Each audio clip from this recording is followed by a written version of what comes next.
business. Tata Steel. Goodwill hunting. What the chorus write-off reveals. Write-offs of goodwill are confusing. When they happen, companies insist they do not matter. Goodwill is the excess paid for an asset over its book value. Writing it down is a mere accounting adjustment, bosses tend to say. Yet those same bosses go to inordinate lengths to delay recognising such supposedly irrelevant non-cash losses. On May 13th, Tata Steel, an Indian firm, announced a $1.6 billion impairment, mainly of its takeover of Chorus, a British steelmaker. The deal happened 6 years ago. It has been clear for at least 4 years that it has been a financial disaster.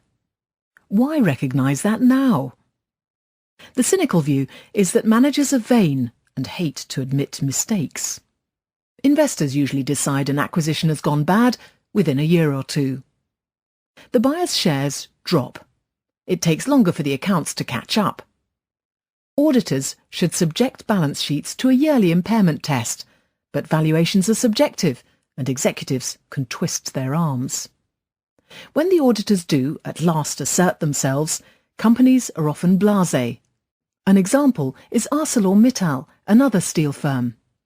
It disclosed a $4.3 billion write-down in December, with no post-mortem of the long and value-destructive acquisition spree that helped generate it. The typical lag between error and admission seems to be about 5 years. Take the top 3,000 firms listed worldwide.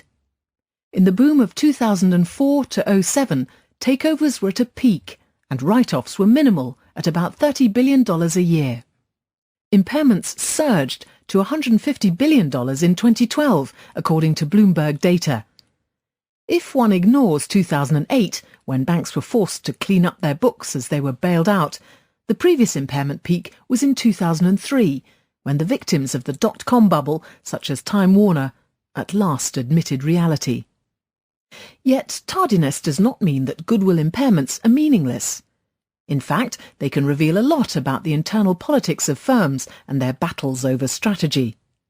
Hewlett-Packard's $18 billion write-off in 2012 was a repudiation of a decade of mistakes, including the 2011 takeover of Autonomy, a software firm, but also of Compaq, a rival hardware maker, way back in 2002. Rio Tinto, a mining giant, booked a $14 billion write-down in January, mainly of its acquired aluminium business. At the same time, its deeply disappointed chairman removed the chief executive, Tom Albanese. His successor wants to take a more cautious approach. So what does Tata's write-down signify? Ratan Tata, the patriarch of the Tata Group, retired as chairman of Tata Steel on December 28th. Until he left, it was probably impossible to recognise that Chorus, his biggest deal, was a flop.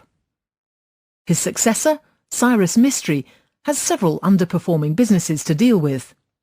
Yet Mr. Mistry has opted for a small write-off.